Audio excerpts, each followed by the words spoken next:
l'Agora, c'est quoi? L'Agora, c'est un groupe de spectateurs qui se constitue le temps du parcours à facettes, qui est un temps fort de la Comédie de Valence, un temps fort thématique qui a lieu chaque année. Le principe de l'Agora, c'est que ce groupe de spectateurs va se rendre ensemble, voir les spectacles qui sont présentés dans le cadre du parcours à facettes, mais aussi assister au foyer de la pensée, se constituer comme jury du concours d'éloquence qui a lieu également sur la même thématique que le parcours à facettes chaque année. L'idée, c'est vraiment d'échanger des points de vue, de réfléchir ensemble à la thématique qui est proposée et qui parcourt les différents spectacles et les différents événements qui constituent le parcours à facettes.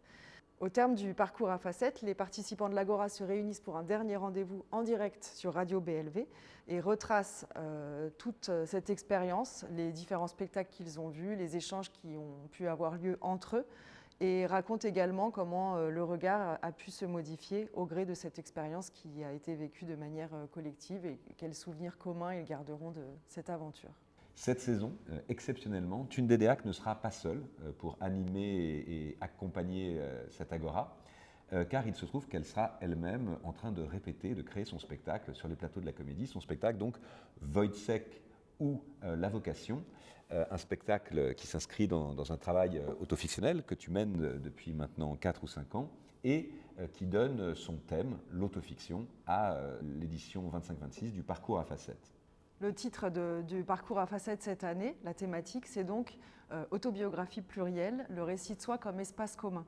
Et il y a 3 spectacles qui sont réunis pour ce parcours à facettes. Donc Wojciech ou La Vocation, que j'ai écrit et que je mettrai en scène. Le spectacle de Tiziano Cruz, qui s'appelle Vaikekuna. Et le spectacle de Giulia Perazzini, qui s'appelle Dans ton intérieur. On sera très heureux, donc en équipe, de vous accueillir pour participer à cette Agora, pour voir comment toutes ces propositions artistiques peuvent altérer, bouleverser vos points de vue sur le monde et sur les sujets qui l'animent. Eh bien, je m'appelle Bruno et c'est la première fois que je participais au parcours à facettes avec d'autres personnes qui, comme moi, étaient volontaires pour suivre ce parcours. Ce type de parcours, en fait, il est vraiment pour tout le monde. Il n'est pas nécessaire, en fait, d'être habitué au spectacle.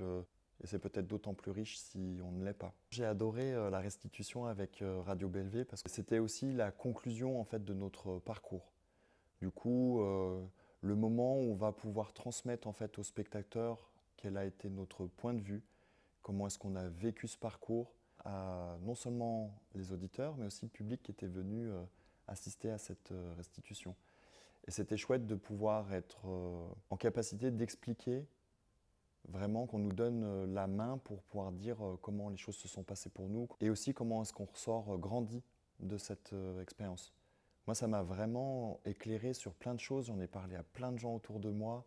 Je pense que le parcours sur l'autofiction, il est intéressant parce qu'il va nous impliquer d'une autre manière et peut-être qu'on est sur un champ moins classique que celui de la justice, on est moins dans les grandes représentations de l'État et en même temps, je suis sûr qu'il y aura des choses à creuser sur qui je suis moi, quel rôle je joue, qu'est-ce que j'ai envie de donner comme image. Enfin, à mon avis, il y a énormément de choses en fait, intéressantes qui vont se passer et à nouveau en fait, dans l'échange qu'on aura entre nous autour de ce qui nous sera proposé.